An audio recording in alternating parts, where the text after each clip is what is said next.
지금부터 수업을 시작하도록 하겠습니다. 조금 전 시간에 이제 80회 부분을 설명드렸는데요. 80회 문제에 대해서 간단한 내용만 설명드려도 1시간이 지나갑니다.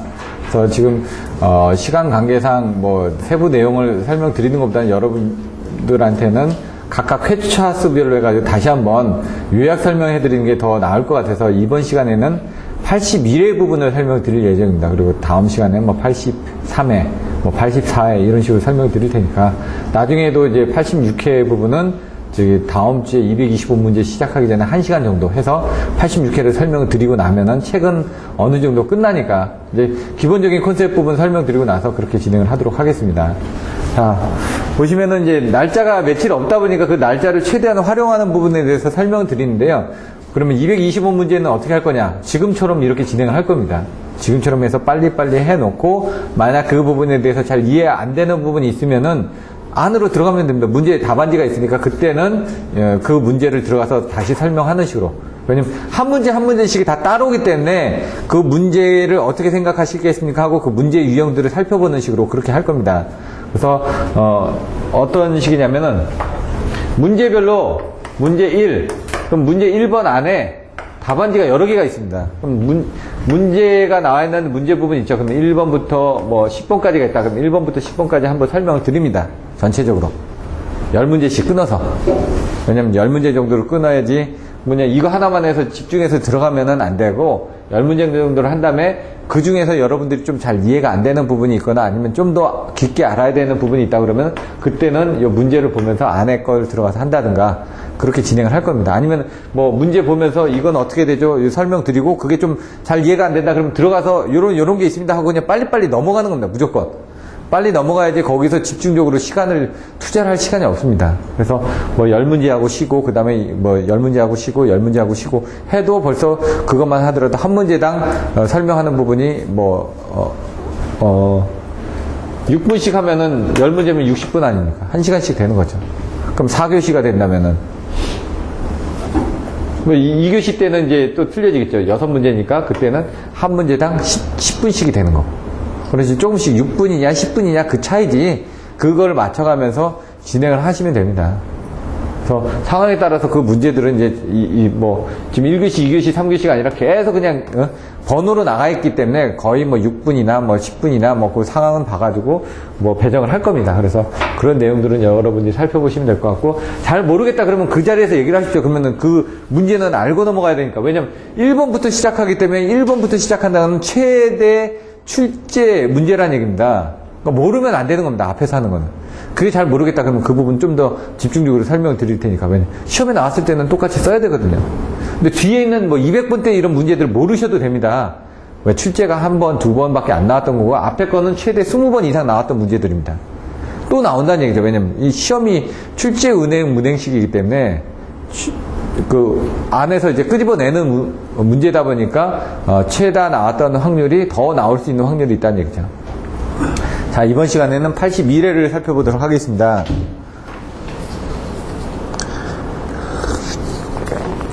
우리나라 전력계통 규모가 확대되가만 딱 보고 이거는 뭘 물어보는 문제일까요? 예. 말은 이렇게 돼 있지만은 고장전류가 차단기의 차단 용량을 초과한다. 그럼 단락 용량 증대 문제입니다. 단락 용량 증대 문제 딱. 왜 그런 유형의 문제라니. 단락 용량이 증대됐을 때 대책을 어떻게 해야 되냐? 단락 용량 증대 원인이 뭐고 그거에 대한 대책이 뭐고 원인이 뭐고 영향이 뭐고 대책이 뭐고 이런 컨셉으로 가져가시면 됩니다. 단락 용량이 왜 증가가 됐을까요? 원인이. 위에선 복동 예? 양계. 네. 또 여기 이제 모범 답안을 기준으로 이제 제가 얘기하면 두 개입니다. 1병. 일정 소비 전력이 변화합니다.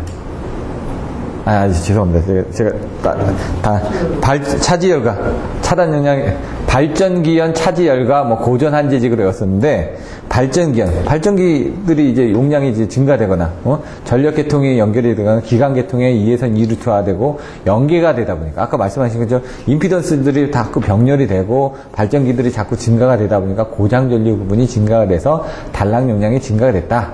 그럼 거기에 대한 영향은 뭐냐? 차지 열과 차단 용량이 늘어난다. 왜냐면 고장 전류가 늘어나니까 그래서 지락 출리가 증가한다. 멸적 기계적 강도가 넓어진다, 뭐 이런 것들. 과부하 부분에 대해서 뭐 차단할 기회가 많아진다, 뭐 이런 내용들이 나오게 됩니다. 그리고 고전 한제직이 대책입니다. 고임피던스 기기를 채택을 해서 고장률을 줄여줘야 되니까 전압을 격산하게 되면 전류가 줄여지겠죠.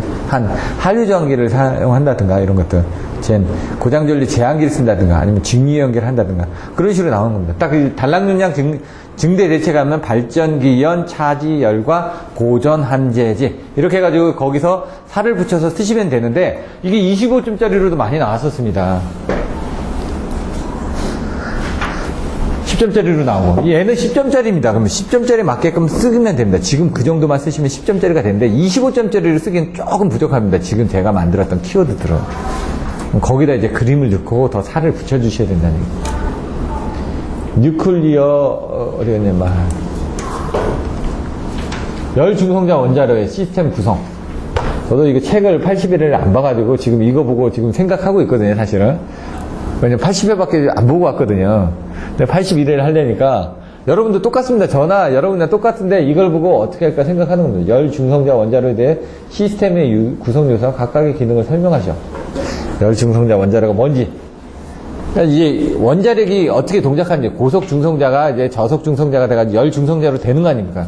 그 과정에서 이제 되는 건데, 그때 시스템이 어떻게 구성되어 있냐. 그리고 거기에 보시면은, 열 중성자의 4인자 공식이죠. NEPF. 그래서 그게 이제 중성자 재생률이 어떻게 되고, 뭐 그 정도의 내용을 알고 계시지만 얘가 이해가 될 겁니다. 피레기의 사용 목적, 선정시 고려사항. 피레기는 어떤 때 사용하죠?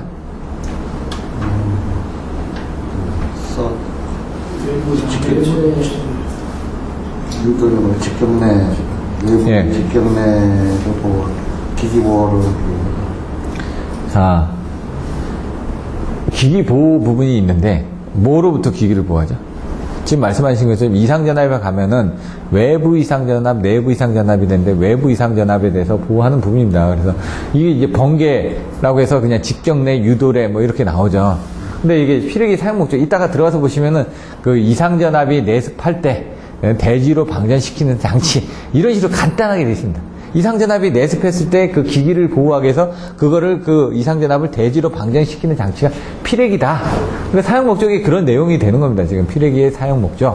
그래가지고 보시면은 뭐 거창하게 있는 피레기 설치 위치가 어떻게 되냐. 뭐 가공선과 지중선이 만나는 곳, 뭐 이런 식으로 해가지고 뭐 터널에 뭐 어디 있고, 뭐 이런 식으로 한 4군데 정도가 있거든요. 발변전소에 뭐 입출 입구 뭐 이런 식으로 이제 뭐 내용들이 나와 있습니다. 그런 것들도 좀 알아주셔야 되고, 선정시 고려사항. 이게 선정시 고려사항 참 애매한데 이게 피레기 구비 조건이 되는 거죠. 재충상. 네. 재충상 방선이라 해가지고 제한전압이 낮을 거, 충격 방전 개시 잔압이 낮을 거, 상형주파 방전 개시 잔압이 높을 거, 이렇게 낮은 거 높은 거에 해서 재충상 방전 전류가 클 거, 방속 송류 차단 능력이 클 거, 내구성이 클 거, 이런 식으로 외워주시면 되고, 그 다음 충격비는 어떻게 해야 된다고요? 충상으로 외워서 두 번째하고 세 번째 나눠서 충격 방전 개시 잔압하고 재충상 상형주파 방전 개시 잔압의 비율이 낮을수록 좋다. 충격비는 그런 부분. 그리고 옛날에 3, 4, 5kV에서 BR이 2.2를 설명하셨고, 그게 충격비를 설명했던 그런 내용으로 되어 있거든요.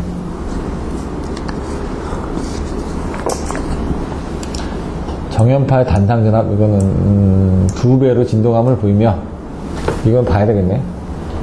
광역 전정 발생 시 신속 정확한 복구에는 사전 검토해야 될 고려사항이 있다.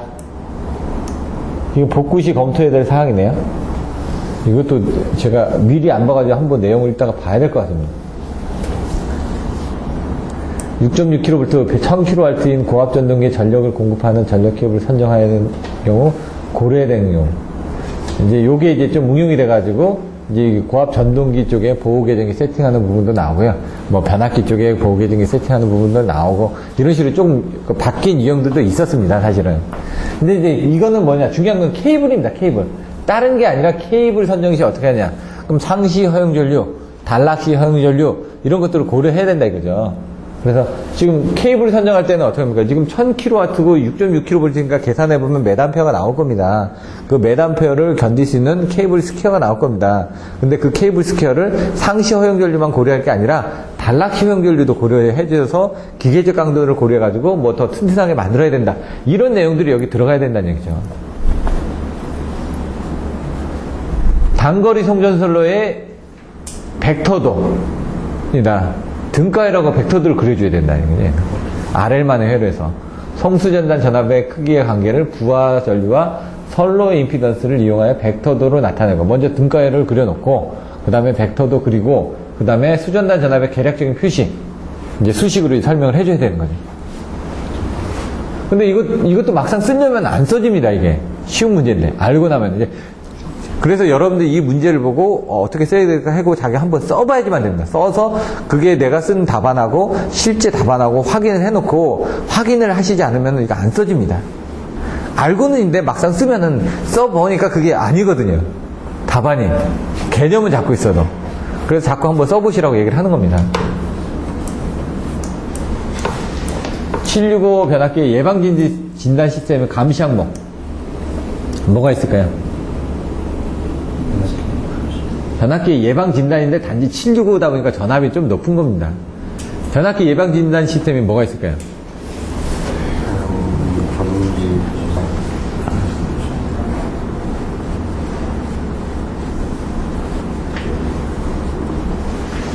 보호장치, 되게 어렵게 생각하시는데? 전기적, 기계적. 네. 여러분 몸 아프면 어떻게 해야 되죠? 병원 가서 정기검사 받죠. 얘도 예방진단이라는 게 정기검사 받는 겁니다. 미리 가서 받는데 그때 어떻게 하느냐 이거죠. 정기검사 받을 때 뭐 엑스레이도 찍고 뭡니까 MRI도 찍고, MRI 찍습니까? 안 찍죠. 피 뽑고 뭐 이렇게 하죠. 예방진단 한번 써보시면 이제 활선 상태에서 진단하거나, 예방진단이니까 사선 상태에서 진단하거나 이렇게 되는 겁니다. 지금 변압기만 보는 겁니다. 변압기만. 예? 부분방전. 예? 부분방전이라든가 뭐 이런 것들을 보겠죠. 나중에. 예? 그럼 절직 유부 누수 할저 절연 저항을 이용하거나 직류 저항계를 이용하거나 유전 정제법을 이용하거나 부분 유부 뭐 분방전법을 이용하거나 이런 식으로 해가지고 뭐 예방 진단을 하겠다는 얘기예요. 변압기에 대한 것들은. 예? 그렇게 생각을 하시면 됩니다. 되게 어렵게 생각하시는데 이게 그냥 쉽게 변압기의 그냥 예방 진단 시스템입니다. 변압기 점검 방법이 뭐가 있냐? 그러니까 네가 변압기 점검할 수 있는 게 뭐가 있냐. 근데 이제 765다 보니까 거기에 뭐 또 특별한 게 있느냐 이런 거죠. 전압이 높다 보니까. 서지 임피던스 이거는 지금 뭐 그 진행파의 반사 투과푸와 만드는 거고, 건선비가 A인 단상 변압기를 단건 변압기라고 결선하여 사용할 경우 용량의 변화는 어떻게 되는 게, 이게 1 플러스 A분의 1인가 이걸로 이제 증가가 되죠. 왜? 용량의 변화가 어떻게 되냐라고 얘기를 했었습니다. 그러면 자선거부해가지고 자기 용량은 선로 용량이고 고유 용량은 부하 용량으로 바뀌는데, 자기 용량이 작은데 지금 그게 권선비 때문에, A라는 권선비 때문에 그 용량이 더 커집니다. 얼마나 더 커지냐? 그럼 들어온 거 1 플러스 그 권선비만큼의 저기거든요. 그럼 이게 A분의 1만큼, 뭐 3300분의 뭐 220 이렇게 돼 있거든요. 그럼 얘가 그 A 권선비가 N데 그거에 반대 1 플러스 A분의 1인가요? 그렇게 될걸요? 그건 한번 봐야지만 됩니다. 밑에 분의 위로 돼 있거든요, 이게. 수전단의 전력을 일정하게 유지하기 위해서 부하의 역률만을 계산할 경우 효과. 부하의 역률 계산 시 효과 뭐가 있죠? 예? 요금 절감. 손합 요설. 먼저 키워드부터 항상 얘기를 하시고요. 손이 뭐죠? 전력 손실의 저감, 압, 전압 강화의 경감, 요금 절감, 설비 용량의 여유 증가. 설비 이용률 향상이 아니라, 이게 좀 헷갈리는 게 설비 용량의 이용률하고 여유 증가하고는 틀려집니다. 자, 보시면은 설비 용량의 여유 증가가 뭐였죠? 그림을 그려보시면은 이렇게 되어 있었는데,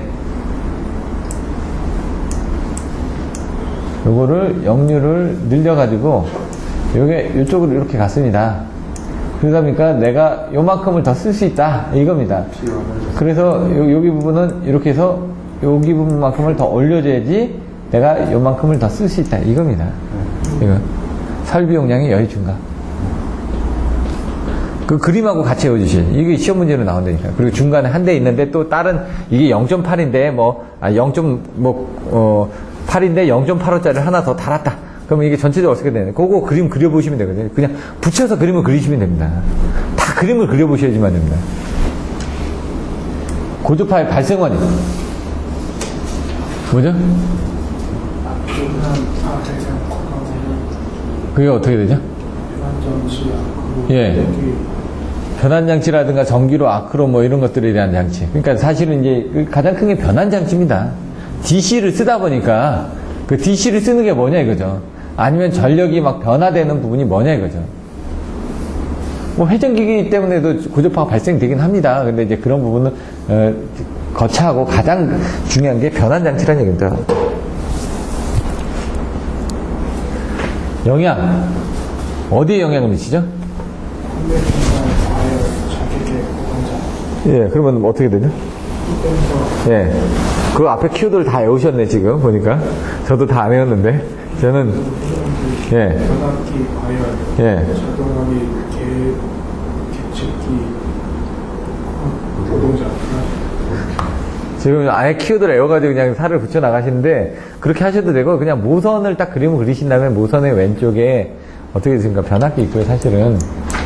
변압기 있고, 여기 모선 있고, 여기 고주파원 있고, 그 다음에 여기 이제 콘덴서 있고, 여기 직렬 리액터 있고, 여기 차단기 있고, 여기 전등기 있고, 뭐 이런 식으로 그림을 그리면은, 요 밑에 이제 또 뭐, 변압기 있고, 뭐 여기 제어기기 있고, 이런 식으로 보면은, 얘가 영향을 미치는 게, 변압기 쪽은 큰 영향을 안 미치고, 먼저 콘덴서 쪽에 대한 영향을 많이 미칩니다.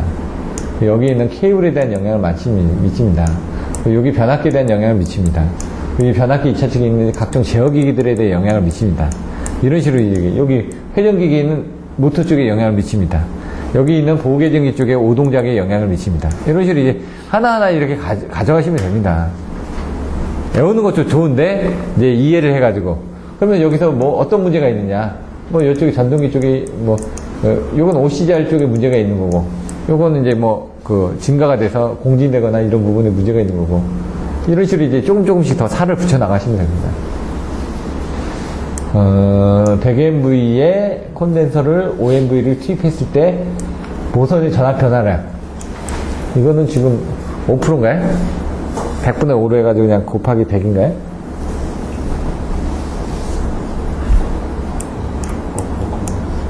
C이 뭐죠? 고유송전 용량입니다. 고유송전 용량. 그러면은 Z-오메가는 뭐죠? 특성 임피던스. 예, 특성 임피던스. 특성 임피던스 다른 말로? 고유 임피던스 또? 과도 임피던스 또? 서지 임피던스 또? 예, 특성 임피던스. 고유에 대한 특성을 가지고 있다. 고유 임피던스. 과도 상태에서 서지에서 파동이 발생한다. 이렇게 외워주시면 됩니다. 아니, 송전선에는 어느 고유의 특성을 가지고 있는데, 그 고유의 특성에서, 일반적으로 300옴에서 500옴 정도 되더라. 근데 2에서는 그게 떨어지고, 변압기는 그게 더 떨어지고, 이제 기본성이 다 나와있으니까.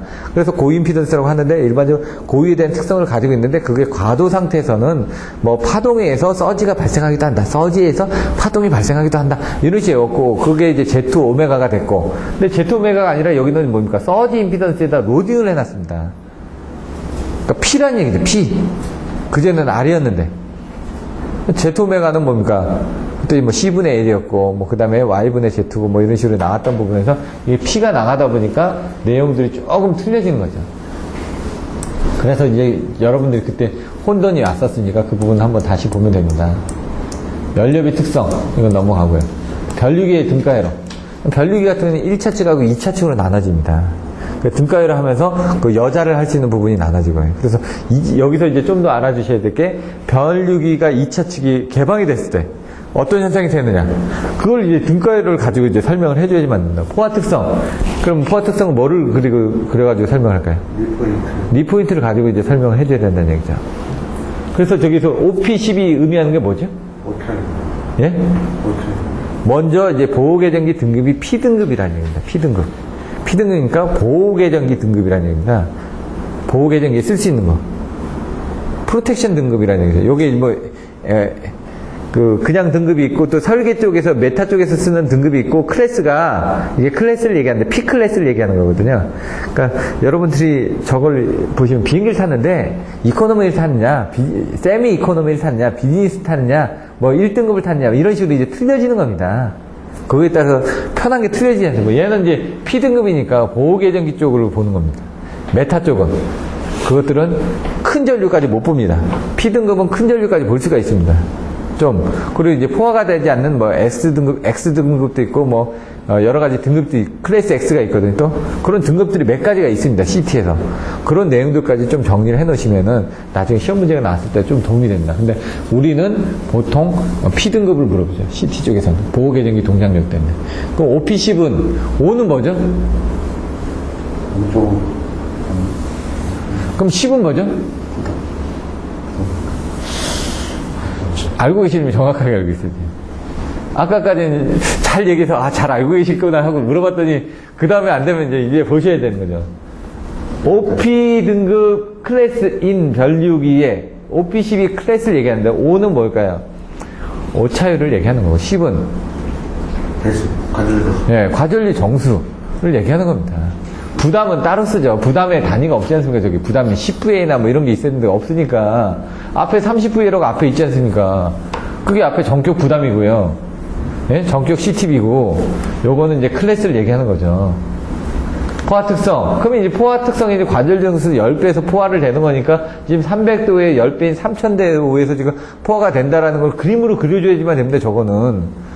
저거 그냥 저렇게 놔두면 안 되고요. 그림으로 저기 있는 수치들을 이용해서 표시를 해줘야지만 정확하게 아는 거죠. 뭐 동기발전기 경우 이 발전기 전기자 전류와 여자 전류와의 관계를 그래프로 나타내라. 이건 좀 어렵죠? 딱 봤을 때. 근데 들어가서 보면 쉬울 겁니다. 이따가. 내용이 길어서. 예? 내용이 이제 보시는 것처럼 길어질 겁니다. 나중에 여자 전류만을 변화시킴에 따라 전기자 전류가 어떻게 변하여 가는지를 이 기기를 사용해서 벡터도로 나타내서 설명하고, 이거 딱 보시면 벡터도 그냥 이겁니다. 그냥 하나, 둘, 셋, 이런 식으로 해가지고 이렇게 이제 그냥 딱 직선으로 되어 있는 거 하나 있거든요. 요거까지 딱 보시면은 요 그림입니다. 요 유형의 문제는 이 그림 써서 쓰면 되는구나.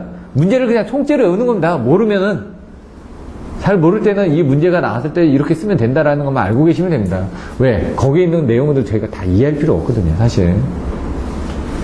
여러분들 자동차 운전하면서 자동차 안에 뭐, 이게 어떻게 움직이니까 압니까? 그냥 몰라도 운전하면 됩니다. 악셀레이터 밟고 차만 안 부딪히면 됩니다. 차 부딪히면 뭐 어떻습니까?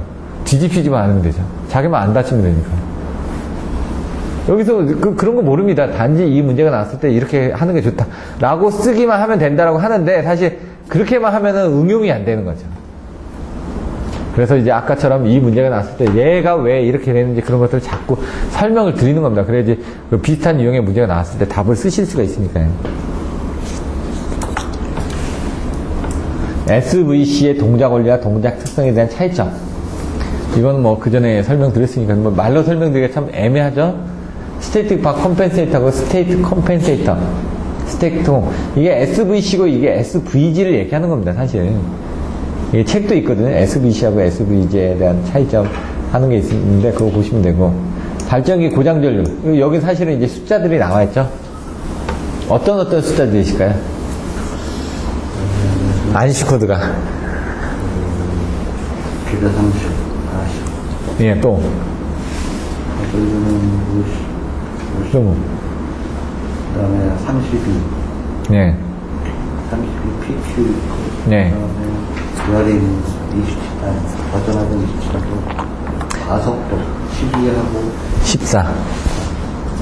자, 여기서 할 때는 먼저 발전기 고장의 종류를 제시하라고 되어 있습니다. 어디서 고장이 발생하냐? 어디서 발생하죠? 전기자, 계자, 예. 여자. 네, 전기자, 계자. 그래서 전개, 과단, 역발, 속주, 앞비가 딱 나오시면 된다고 그러죠. 전기자에선 단락과 지락이 있고, 계자에선 지락과 상실이 있고, 계자가 나왔으니까 여자가 나와야 되니까 전개, 과에서 과여자가 되는 거고, 전개, 과, 단에서 단락 후비보가 되는 거고, 전개, 과단, 역상이 되는 거, 발전기 모터링이 되는 거, 역발, 속도가 되는 거, 주파수가 되는 거, 전압이 되는 거고, 베어링이 되는 거고.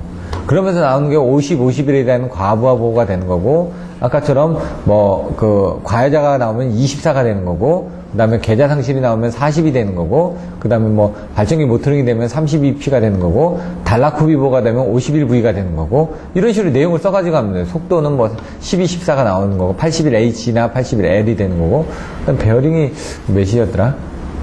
제가 생각이 안 나는데. 그런 식으로 살을 넣어 가시면서 그림을 그려서 조금씩 설명을 해 주시면 됩니다.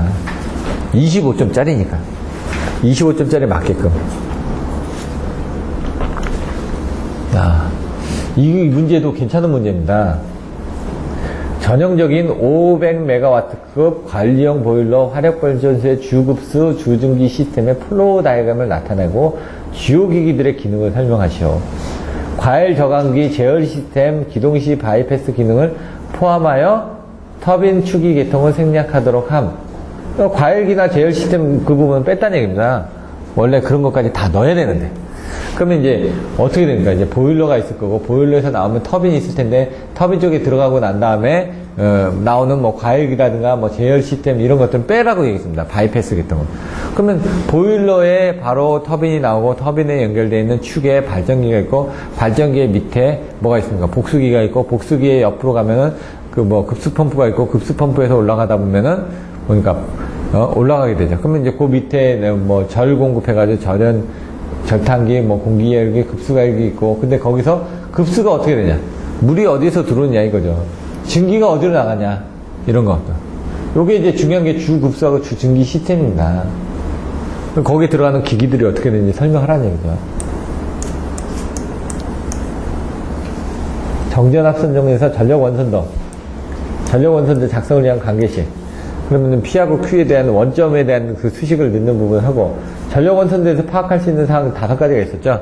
뭐가 있었죠? 최손상 역조. 네? 최가 뭐죠?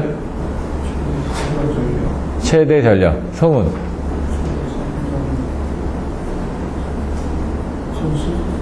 예? 손실. 상차가. 역률. 이게 조류였네? 조상기 용량.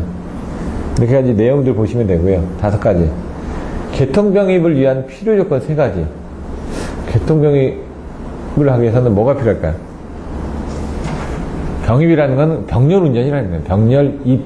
병렬 운전을 하기 위한 2개가 붙이려면 어떻게 되느냐 이거죠. 퀴즈 파상인데 여기서 보시면 3가지 이상 제시를 하라고 했으니까 발전기의 동기 운전 조건이 뭐냐 이 얘기입니다. 지금 개통병입이라는 게. 그 5가지 중에 3개를 넣고 동기 검정기를 이용한 개통병입 방법. 근데 이제 검증을 이용해서 들어갈 때는 어떻게 하냐면요. 이게 아날로그 스코프가 있고 디지털 스코프가 있는데 대부분 아날로그 스코프가 이렇게 도는 걸 봅니다. 이렇게 레벨 메타처럼 돼가지고 이게 천천히 시계 방향으로 돌면서 한 11시 정도에 왔을 때 투입을 하면 들어갑니다. 얘가 색깔이 칠해져 있고, 그게 이제 위상과 차이가 나게 되면은 얘가 빨리 들고요. 위상 차이가 적으면 천천히 돕니다. 이게 천천히 돌 때 그 안에 딱 들어가면은 조건이 맞으면 얘가 자동으로 텅 하고 들어가 버리거든요. 조건만 맞춰주고 수동으로 넣을 수도 있고 자동으로 넣을 수도 있고요. 근데 보통은 주파수하고 전압의 크기가 맞아야지만 됩니다. 주파수가 안 맞으면 이 속도가 안 맞으니까 회전 그 동기 속도가 그거는 이제 필수고, 전압도 크기가 틀려지면 어떻게 됩니까? 순환전력을 넣어서 문제가 될 수가 있거든요.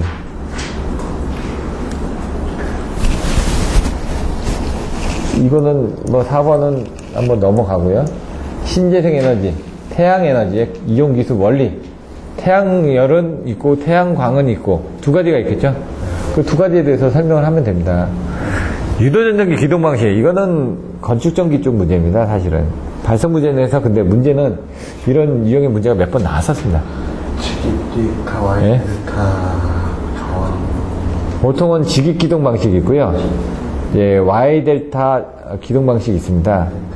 그 다음에 임피던스에서 기동을 하는데 이제 콘돌파 기동 방식이 있고요. 그다음에 수저항 제한기로 이용해서 기동하는 방식들이 있고요. 그다음에 리액터를 이용해서 기동하는 방식이 있고요. 그러니까 뭐 여러 가지 방식들인데 뭐 한 5가지가 넘습니다. 근데 일반적으로 직입 기동이 있고요.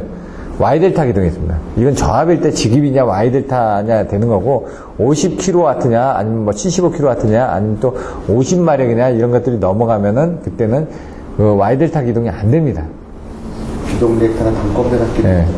그래서 이제 직렬 리액터를 달아가지고 기동 전류를 제한해주는 리액터 방식을 사용합니다. 그 리액터 방식도 탭이 여러 개가 있는데 보통 50%, 뭐 65%, 80%짜리를 많이 사용하고요. 그 외에 뭐 70%짜리도 있고 뭐 여러 가지 있습니다. 근데 이제 80%, 65%, 뭐 그다음 50% 정도를 많이 놓고 그 안에서 권선비를 우리가 맞춰서 사용하시면 됩니다. 그 외에 이제 수조항 기동이라든가 용량이 큰 것 같은 경우는 저희도 처음에 보긴 했는데 안에는 못 봤습니다. 근데 이제 권선 부분에 대해서 물이 들어가가지고 그거를 약하게 해줘서 뭐 기동 전류를 좀 더 키우거나 아니면은 뭐 조금 더 기동 시간을 길게 동작을 할 수 있다 이런 개념으로 보시면 됩니다. 근데 이제 기동 리액터 같은 거는 기동 전류가 흐르게 되면 순간적으로 전압이 드롭돼서 예. 이제 모터 인가되는 전압이 적게 들어갑니다. 예. 85%, 65%는 85%의 전압이 들어가고 65%는 60% 전압이 돼서 전압이 낮게 스타트되기 때문에 기동도가 좋고 예. 단검이라도 마찬가지로 전압이 다운돼서 들어가거든요. 예. Y델타 기동하고 마찬가지로 Y가 루트 3분의 1 전압이니까 그만큼 낮게 전압이 인가돼도 기동을 할 수 있거든요. 예. 그러니까 전압이 낮게 걸리면서 기동 전류가 작게 들어가는 거죠. 네. 비율에 맞춰서. 근데 이제 이게 콘돌파 기동 방식이 되면 이제 또 자승이 됩니다. 그러니까 아까처럼 전압에 비례해서 기동 전류 흐르냐, 아니면 전압의 자승에 비례해서 기동 전류가 적게 흐르냐, 그 차이가 있습니다. 콘돌파 기동 방식은 차단기를 3개를 써가지고, 이게 Y델타도 결국은 절체를 하는 거거든요. 리액터도 Y델타처럼 절체를 하는데, 절체를 하는 거를 저항적으로 절체를 해가지고, 기동을 한 다음에 저항에 의해서 기동 전류가 어느 정도 흐르고 나서 완만해지면 그때는 직입 기동으로 돌리겠다는 게 그게 리액터 기동 방식의 특징인데, 콘돌파 기동 방식은 그거를 절체를 하는데 이게 절체를 할 때 단락 현상이 생기거든요. 근데 그걸 줄여주기 위해서 차단기를 3개 써가지고 절체할 때 아예 OLTC처럼 붙여놓고 절체를 하다 보니까 충격이 덜 가는 겁니다. 이게 이제 리액터나 Y델타도 마찬가지로 저전압으로 기동시켜서 속도가 올라가면 그 다음에 정전압 들어가도록 델타를 바꾸고 리액터도 빼버리고 예. 정전압 들어가도록 하는 거. 아까 좀 절체 시의 충격을 줄여주기 위해서 그냥 콘돌파 방식을 사용한다. 근데 이제 차단기 하나 더 들어갔다 보니까 더 비싸지죠.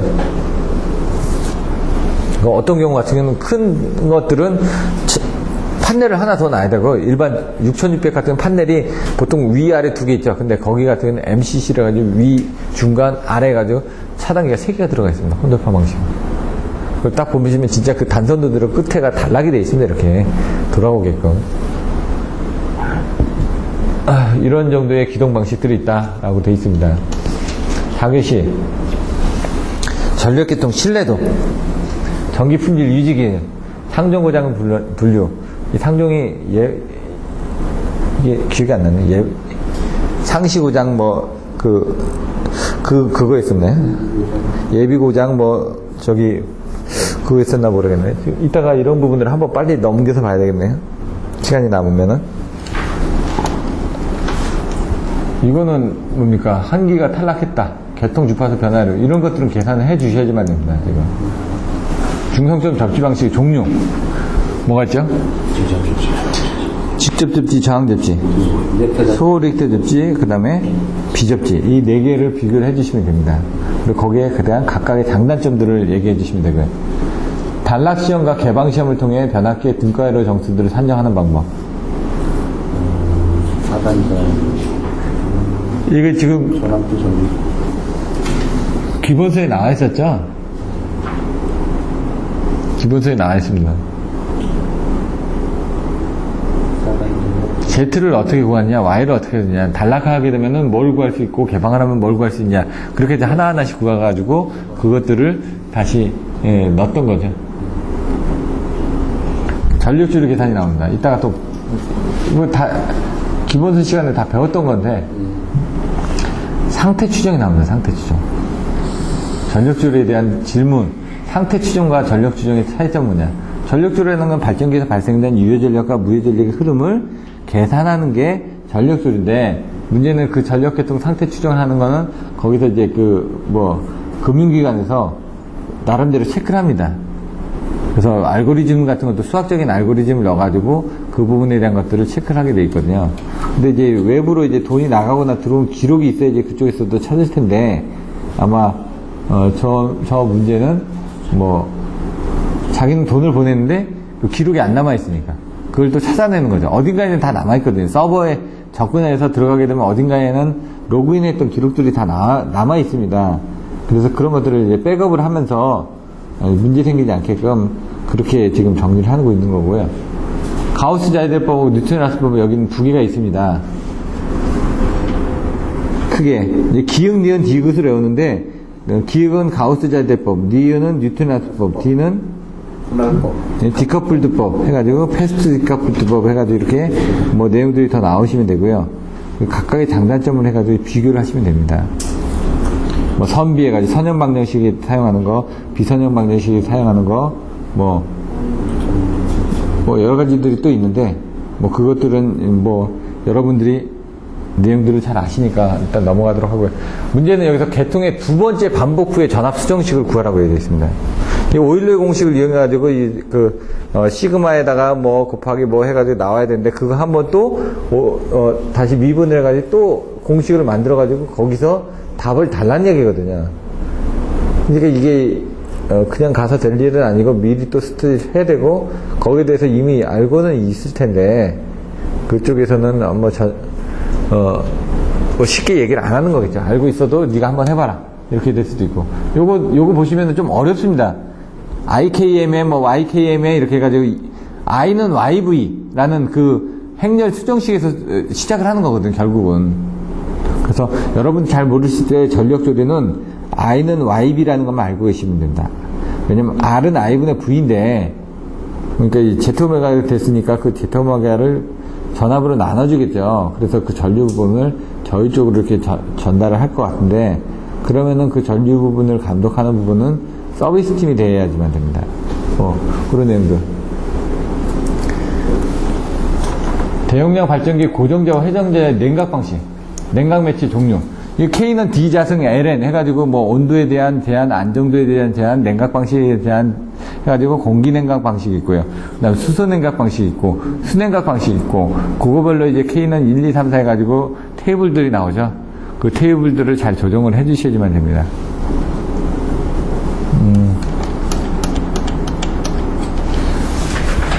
빨리 한번 볼까요? 81에는. 자, 단항용량 증가점. 차지열과, 그 다음 고전한 지지. 전압,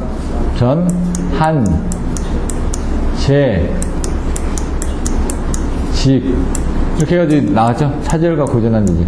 이 10점짜리이기 때문에 이 정도로 했는데, 그래도 20점짜리 넘게끔, 저기 그림이 그려져 있고 설명이 되어 있는 거죠. 열 중성자 원료는, 여기 되어 있네요. 열 중성자 원자로에 대한 구성 부분을 했네요. 핵감 냉반, 핵연료, 감속제, 냉각제, 반사제, 차폐체, 핵감 냉반, 이렇게 외웠던 걸로 기억납니다.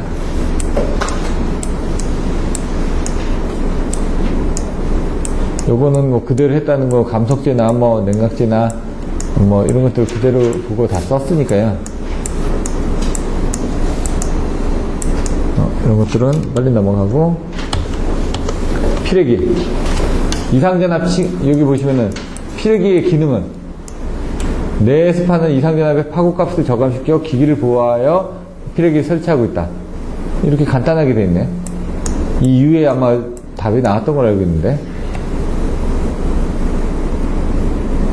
그리고 이상전압 들어왔을 때 방전하고 피레기 어프하는 그런 사진들이 나와 있고요.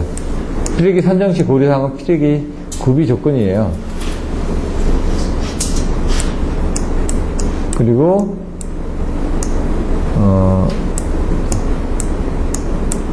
이건 그 전압의 순시값 계산하는 거고. 광역정전. 이게 아까 제가 잘 모르겠다고 말씀드렸던 겁니다, 이게. 광역정전이 발생하면은 빨리 정전이 됐으니까 빨리 발전기를 키워가지고 뭐 전류를 발생시켜가지고 중요 부하부터 전류를 공급하고 그 다음에 하나하나씩 켜나가는 부분이 필요하겠죠. 여기 보시면 자체 기동 발전소를 선정을 해가지고 그 부분이 기동할 수 있도록 뭔가 시동전을 해줘야 된다는 얘기죠. 그래서 시동전 관련해서 나오는 게 황색 차단기라는 게 나옵니다. 동설 변전소에 가시면 황색 차단기가 설치됐는데 황색 차단기의 의미는 항상 들어가 있는 겁니다. 항상 차단기가 꺼지지가 않습니다. 그 왜냐면은 나중에 혹시라도 블랙아웃가 나면 정전이 되지 않습니까? 그럼 여기 같은 거 가까우니까 사람들이 그냥 뭐 퇴근한다는 식으로 퇴근할 겁니다. 근데 이제 지하철이 가다가 멈춰버리면 어떻게 됩니까? 엘리베이터가 가다가 멈춰버리면 그런 부분이 힘들죠. 그래서 그런 것들을 빨리 해결하기 위해서 1호사 쪽에 대한 선로를 미리 검토해가지고 제가 한번 얘기를 해놓고 가게 되면 좀 더 시간을 또 줄일 수 있지 않냐. 그런 것들도 일을 하나의 방법들입니다. 모든 걸 다 혼자서 하려고 하시지 말고요. 남한테 좀 맡기셔야지만 됩니다. 그래서 제가 어느 정도 조사한 자료들은 설명 드릴 테니까 그럼 그거를 여러분 스스로 자꾸 자기 걸 만들기 위해서 노력을 하시다 보면은 점수가 점차 좋아지실 겁니다.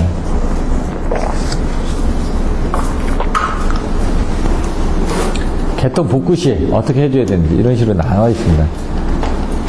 기준전압, 개통주파수, 조정 및 이런 것들, 발전기 주파수, 개통주파수, 조속기 정정 이렇게 나와 있어요. 조속기 속도 조정률은 여기 있네요. 지금 2005년 1월 3일 이전에 한 것들은 기존의 발전 설비 특성에 따라서 변동이 가능한데 그 이후 부분에 대해서는 뭐 내용을 봐야 되겠네요. 개정이 이렇게 됐으니까. 법이 바뀌었으면은 그 법에 바뀌어서 답을 써줘야 되거든요. 케이블 선정 플로우 부분은 요거는 내용은 괜찮습니다. 딱 보니까 뭐 이게 상시 허용 전류고요. 연속시 허용 전류고요. 여기서 사용전압 이런 것들에 대해서 부하 전류 산책해가지고 연속 허용 전류를 만들어 놓고 이 전에 필요한 전류들은 아마 이쪽을 통해서 또 받을 겁니다.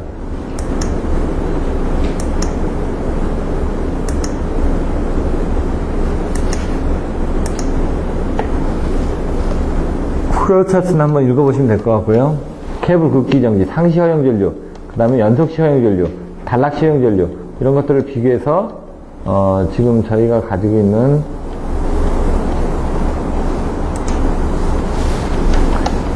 데다 넣어줄 데가 별로 없네. 예방진단 같은 건 아까 절지기부 누수활자 설명드렸죠? 이중가스 분석을 하고 그 다음에 저렴파 부분을 분석하고 브레이킹을 분석하고 지금 이런 것들, 그러니까 그 수소가스가 변압기 오일이 온도가 높은 상태에서 발열을 하죠. 그러면 수소가스가 발생합니다. 수소가스가 발생했다는 건 온도가 높게 발생했다는 얘기입니다. 1800도 이런 영역에서 발생됐기 때문에. 근데 이제 순간적인 아크에서 그 정도까지 온도가 올라가긴 하는데 그럼 얘가 오일도 부글부글 끓습니다. 그게 뭐냐? 여러분 치킨집에 가시면 그게 식용유 같은 거거든요. 넣으면 부글부글 끓지 않습니까? 온도가 몇 도 이상이 되게 되면. 근데 그때까지 가게 되면 이제 문제가 커지죠. 그래서 보통 그 전에 이런 그 가스 분석이라든가 패턴 분석 등을 통해서 미리 검점을 받고 있습니다. 그래서 아까 보시는 이 탄소 성분이 나오니까 카본 성분하고 탄소 성분이 나오다 보니 수소 성분이 나오니까 그 부분을 어떻게 들어야 될지 모르겠습니다. 그래서 요거 같은 건 아예 수소만 가져간 거고 여기는 하나씩 그 카본 부분을 넣어서 인치값이 설정을 해 놓으셨네요.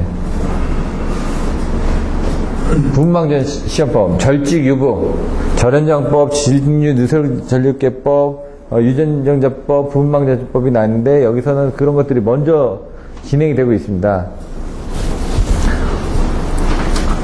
그리고 분방전을 일으키기 위해서 요거 같은 램캐장들 제가 써봤는데 램캐 LDP-5라는 모델이 이렇게 이제 이렇게 초음파 센서를 다는데 초음파 센서 이름이 갑자기 생각이 안 나네. 그것들 이용해서 하게 되고, 유전정접 시험. 여기도 지금 3개밖에 없는데, 유전정접이 가장 백데이터가 많기 때문에 결연혈압 측정 상태를 파악하기가 좋습니다. 그래서 이거 지금 일부 내용이 빠진 것 같은데, 더 내용이 나와야 될 텐데, 결론도 나오고, 여기 있네. 쉐링 부식지를 이용해서 이렇게 사용을 합니다. 그래서 이쪽 RS하고 CS에 대한 용량이 많이 떨어지면은 나머지 쪽도 쉽게 예단합니다. 그래서 그거에 대한 위상차에 대한 그 그림들, 내용들 설명드려지고 있고요. YAB, EB, FHC 해가지고 그 용량별로 해가지고 설명하는 것들이 있습니다. 지금 뭐 충격전압 같은 거, 아까 또 왜 충격전압을 주는데 저런 측정을 하기 위해서 때리는 거죠. 때리는데 이제 임펄스를 때리는 겁니다. 근데 이게 자주 때리면 안 좋기 때문에 그 FAT 전에 이렇게 한번 테스트를 하고요. 거기서 이상 없다는 거 확인하고 FAT 때 가서 체크해서 보여줍니다. 현장 가서는 보통 안 합니다. 케이블 같은 거 합니다. 케이블은 나중에 집어넣는 거기 때문에 현장에서 할 수가 없거든요. 여기서 제작을 하고 나서 한번 보고 나머지 부분들은 거기에 맞춰서 사용을 합니다. 내전압 같은 경우는 뭐 200V 아니 500V 내전압, 1000V 내전압, 뭐 2000V 내전압 같은 것들을 사용해가지고 테스트를 할 수 있고요. 정 안 되면 현장에서 빌려서 그렇게 진행이 가능할 겁니다. 저련율 내압 이런 것들 넘어가고 평가 넘어가고 진행 파일 반사 투과 지금 명률 계산에서 아까처럼 이제 상황을 그림을 그려놓고 다 설명하고 있죠. 고조파의 발생 원인 영역티제 고조파 쪽에 대해서는 지금 그 체육부 매니저가 이제 많이 내용들을 알고 계시니까 그쪽으로 문의하셔도 되고요. 제가 했던 것들 수동 필터, 능동 필터, 변환 장치 같은 것도 제대로 달려 있는지, 리액턴스 같은 거 잘 달려 있는지, 보험회사 연락해가지고 연결이 이거 빠지고 이렇게만 하면 되거든요. 그러니까 너무 깊이 들어가실 필요도 없습니다. 근데 너무 얕게 들어가면 답안지를 쓰는데 한계가 있고요. 이런 것들도 지금 모선 B의 전압을 기준하시고 그러면 짧게 이렇게 개선이 됐습니다. 근데 그게 아니라 이게 25점짜리 문제거든요. 이건 10점짜리네.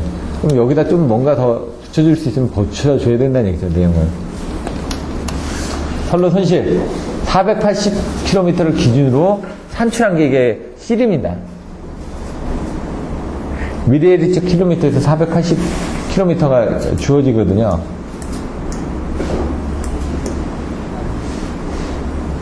요거는 Z오메가는 Y분의 Z 해가지고 되는데, 요 뒤에 특성 임피던스 보시면은, I오메가는 I분의 V라고 되는데, 이게 Z오메가입니다, 이게. Z오메가고, V분의 1, 리콜, 마이너스 JC 나누기 M입니다. JC.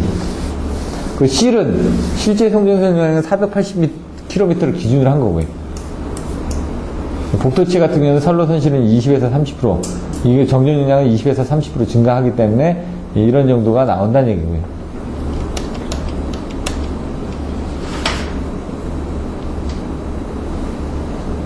실제 출력 배분, 경제부하 배분입니다. 경제부하 배분이 6장에서 나옵니다. 정특성, 동특성 해가지고 경제부하 배분 특성들이 나오는데 이런 것들을 좀 잘 알고 계셔야지만 됩니다. 여기 시험 문제는 단골로 나오거든요. 송전손실을 무시했을 때, 송전손실을 고려했을 때 이렇게 두 가지 타입으로 나옵니다. 그래서 수목평총령인 해가지고 수요일, 목요일, 평일은 총각들이 연애하는 날 하고 외워놓고, 수는 수급조건, 목은 목적함수, 평은 평가함수, 총은 총연료비 최소 조건입니다.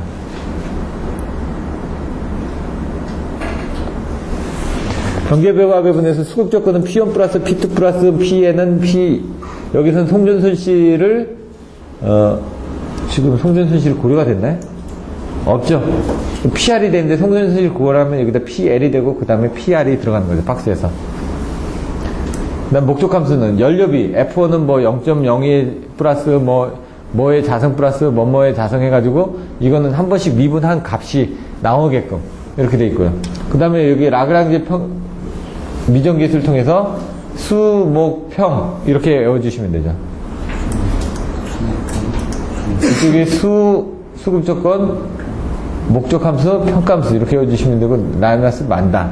이렇게만 외워주시면은 이 부분까지 평가함수를 쓰실 수가 있습니다.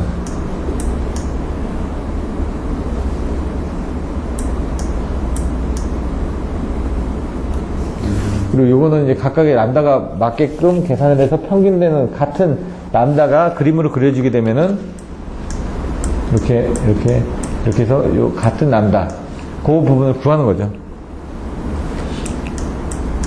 이렇게 해서 구하기 위해서 이런 그 수식들이 이렇게 나온 게 있다는 얘기죠. 그래서 나중에 이 부분이 된다. 기본서에는 나와 있는데 여러분이 쓰기가 힘들어지는 거니까 이런 거 한번 보시면 되고요. 별리기 등가이로. 아까처럼 이 그림이 요쪽이 있고 요쪽이 부하가 걸려있고 지금 여기가 뭡니까? CT의 여자 쪽 회로입니다. 여자 회로. 그래서 2차가 개방이 되면은 얘가 이쪽에 많이 걸리는 게 아니라 이쪽에 많이 걸리거든요. 이쪽에 많이 걸리고 얘가 그쪽 전압을 견뎌주면 되는데 얘가 지금 쓰고 있는 게 이쪽 전압에 견디는 부분이 안 됩니다. 그러다 보니까 우리 쪽에 연결하고 싶은데 우리는 전압 자체를 이쪽에 맞게끔 주지를 못하니까 그래서 여기처럼 그냥 간단하게 그려놨는데 만약 2차 측이 오픈이 됐다. CT 2차 개방식 현상에서 2차 측이 오픈이 됐다. 그럼 이쪽으로 가야 되는데 이쪽으로 못 가고 이쪽으로 가죠. 그럼 CT에서 발생하는 부분이 모두 여자가 여기 포화가 됩니다. 이렇게. 그러다 보니까 이 양단의 고전압이 인가돼서 이게 소선이 되더라 이거죠. 개념은. 개념 자체는 그렇게만 알고 계시면 됩니다. 분가에로 포화 특성, 리포인트. 그림이 있나요? 이렇게 있죠. 여기서 50% 갈 때 10% 가는 게 바로 변곡점, 리포인트 볼테이지입니다. 아니면 이 기울기가 50%인 지점. 그렇게 두 개를 가지고 선정을 해주시면 됩니다. N70, N20분은 이렇게 올라가고, N15분은 이렇게 되고, N10분 이렇게 된다는 얘기죠. 그리고 전격 부담, 무한대 모선. 여기 아까 지금 세 개를 나눴는데 저는 일자로 해놨는데 이게 옆으로 이렇게 돼 있네요. 전압강화 경감 부분은 이걸로 설명하면 되고요. 진상운전 시에 어떤 표정들 있고, 역률 특성 곡선이 돼 있고요. 무유전력 발생기 SVC 나와 있고, 이런 식으로 나와 있습니다. 스타트콤, SVC하고 SVG하고 비교하는 걸 이렇게 해놓고요. 그 다음에 스테이트콤 같은 게 인버터입니다. 스테이트콤이 인버터가 있기 때문에 인버터 밑에 GTO 인버터에 구성이 되어 있는 게 스테이트 홀더거든요. 그래서 그런 것들도 참조하시면 될 것 같고요. 발전기 부분은 자기 여자 이런 거 내용들 좀 발전기 탈자 40 같은 건 알고 64 또는 계전기 쪽이 되는 거고 베어링이 38이요? 예. 38강땡으로 해가지고 오시면 되겠네요. 구슬. 계좌 회로의 보. 증기중첩식, 브리지칙, 이런 부분들이 또 시험에 나올 수가 있습니다, 이건. 계좌 회로만 따로 물어보는 문제가. 계좌 상실 원인, 후비보. 후비보가 20일 거리계정기가 후비보를 하고 있거든요. 그리고 50일 부위가 또 후비보를 하고 있고요. 그래서 여러 가지들이 후비보를 하고 있다라는 내용들을 또 써주시면 되고. 과전압보 내용들이 나와있고, 발전기 전동운전 시, 안 할 수도 있지만 최대한 오게끔 저희가 유도를 할 거고요. 이런 것들, 내용들이 있고요. 나머지 내용들은 한 번씩 보시고 잠깐 쉬었다가 또 진행을 하도록 하겠습니다.